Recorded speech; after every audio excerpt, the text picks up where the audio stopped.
बिस्मिल्लाहिर्रहमानिर्रहीम। अस्सलाम वालेकुम। आज हम बनाएंगे फ़िश। मैंने ली है पंगश फ़िश, आपको जो पसंद है वो ले सकते हैं। हाफ़ केजी फ़िश ली है, ये फ्रोज़न थी। इसको मैंने फ्रीज़र से बाहर रख दिया था, बर्फ़ वगैरह मेल्ट हो गई है। दो कर अब मैंने इधर रखी है मसाला लगाने के लिए। मसाला लगा के फिर हम 1-2 घंटे इसको रखेंगे। चाहे तो पूरी रात भी रख सकते हैं, दूसरे दिन बना सकते हैं।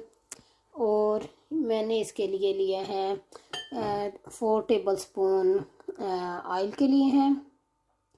मैं ऑलिव ऑयल इस्तेमाल करती हूँ, वही लेती हूँ। आपकी मर्ज़ी है जो भी आप इस्तेमाल करते हैं।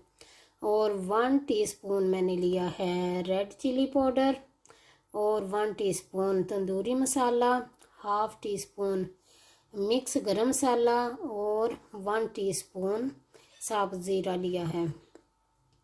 और अब मैं इसको मसाला वगैरह लगा के तो फिर रख दूँगी, तो फिर बाद में बनाएंगे। आप मेरी चीज़ें देखते होंगे, मैं ज़्यादा ऑयल वगैरह इस्तेमाल नहीं करती, कोशिश करती हूँ जितना कम इस्तेमाल करें और हेल्थ के लिए भी बेहतर है। इसमें मैंने 4 टेबल स्पून पानी डाला है पहले मसाले में, जो सारा मसाला मैंने बताया था, और 4 टेबल स्पून जो ऑयल था वो भी डाला है। फिर उस मसाले को मिक्स किया है। उसके बाद मैंने फ़िश डाल लिया और फ़िश को मसाला अच्छी तरह से लगा दिया है। इसको अब मैं फ्रिज में रख दूँगी।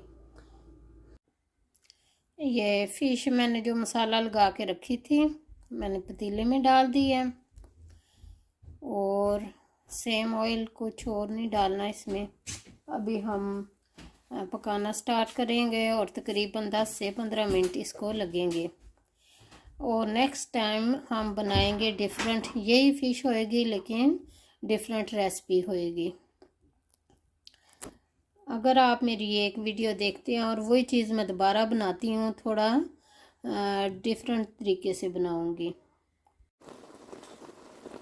तकरीबन 5 मिनट के बाद मैंने इसको उल्टा दिया फ़िश को। देखिए खुद ही पानी छोड़ रही है, इसको इसी पानी में गलाना है और धीमी आंच पे पकाना है। फुल आंच तेज़ आग पे नहीं पकाना।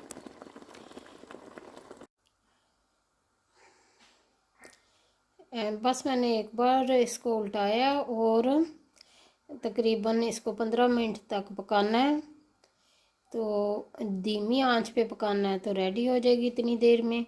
और जब इतना टाइम गुज़र जाए, यानी 15 मिनट गुज़र जाए, तो 5 मिनट इसको आग बंद करके उसी चूल्हे पे दम पे रख देना है।